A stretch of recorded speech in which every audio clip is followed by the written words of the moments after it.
Ang hindi natin maintindihan at kinakababahalan natin ay bakit yung mga taong nagpapahayag ng damdamin nagpoprotesta dahil dito sa mga matinding korupsyon na ito ay kinakasuhan, pinuhuli, na-arestong tulad ko. Dapat ang kinakasuhan, na-aresto yung mga taong nagnakaw ng bilyon-bilyon, yung mga kumuha ng pera na instead sana sa mga flood control para mawala ang baha. Ayun ang inaasam natin na makulong, mapanagot, pero wala. Yung background ng case po ninyo, inciting to sedition, meron daw po ba kayo mga naging pahayag ng pag-aaklas laban po sa gobyerno or sa AFP? Ayun na nga yung inciting sedition is parang nanghihikayat ng sedisyon na pabagsakin ng gobyerno. Hindi ho namin ginagawa yon sa gobyerno. Kami lamang ay nagpapahayag ng damdamin, matinding puot, galit ng mga tao, na tulad ninyo, tulad natin lahat, tulad ng mga pulis, tulad ng mga sundalo, na nararamdaman natin yung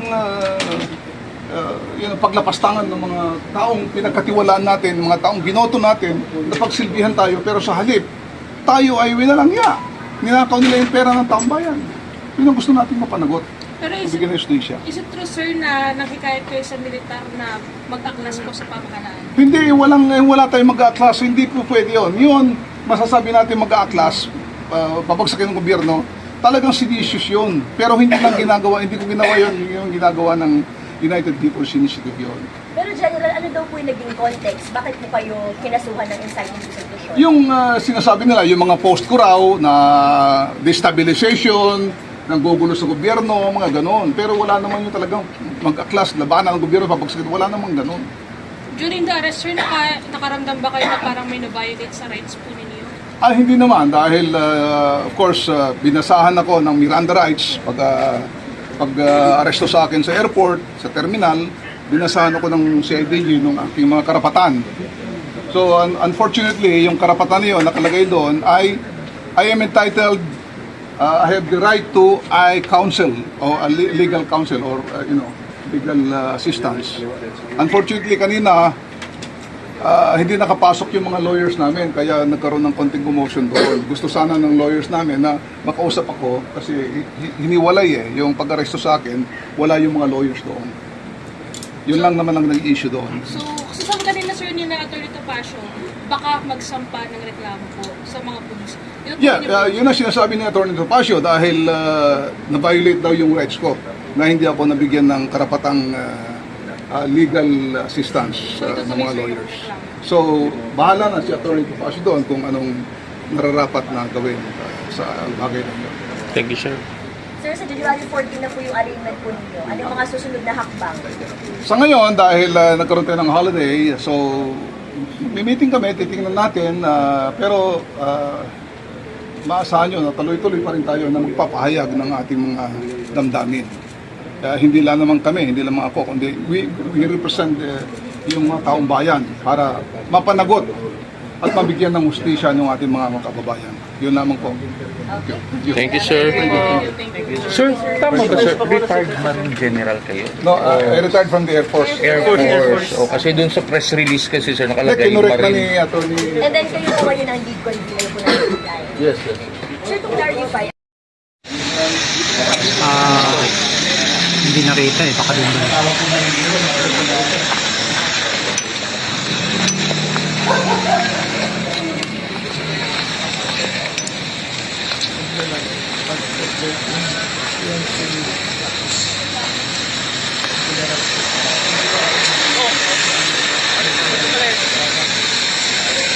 Okay na, General. Then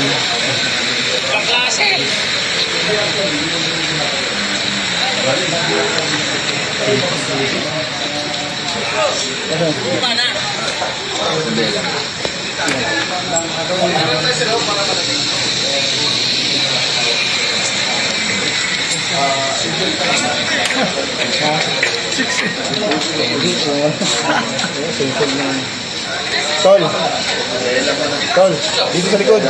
Dito na kayo. Huwag tayo mag-tripod. Dito sa pwesto natin una kanina. Huwag tayo mag-tripod dito na. Pumipit na. Lalabas na. Pinapatawag kayo niya. Ni-interview natin nila. Huwag tayo mag-tripod. Pumipit mo na siya.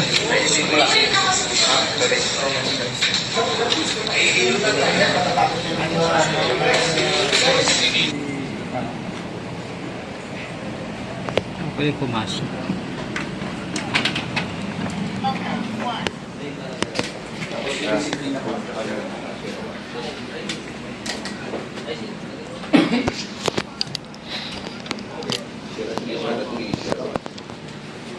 Pahaba ang bakasyon yung sa tayo. Kasi hulin mo naman ng pwede. Mag-New Year, ano? Sana mo kulang po dyan sa... Sabi ko, huwag niyo pa uwiin si Jun sa vacation kasi... Si Atty. New Year na New Year, yun ang New Year mo, may good na yun.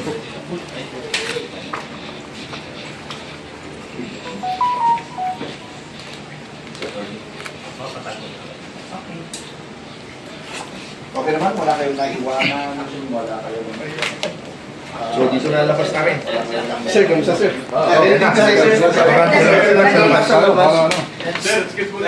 Tawagan po ito. Documentation.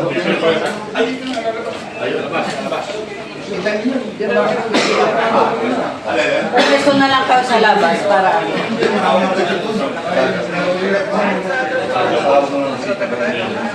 Yan, napapapwesto na lang kayo dyan kasi lalabas ko naman yan.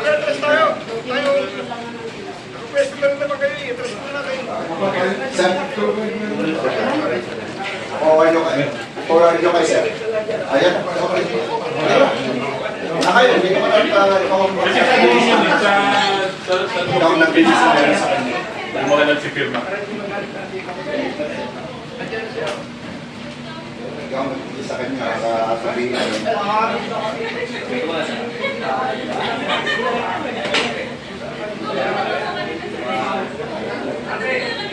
Thank you. Thank you.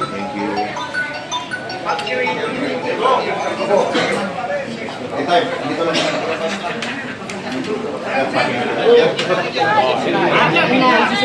O, yan na. Abang. Sir,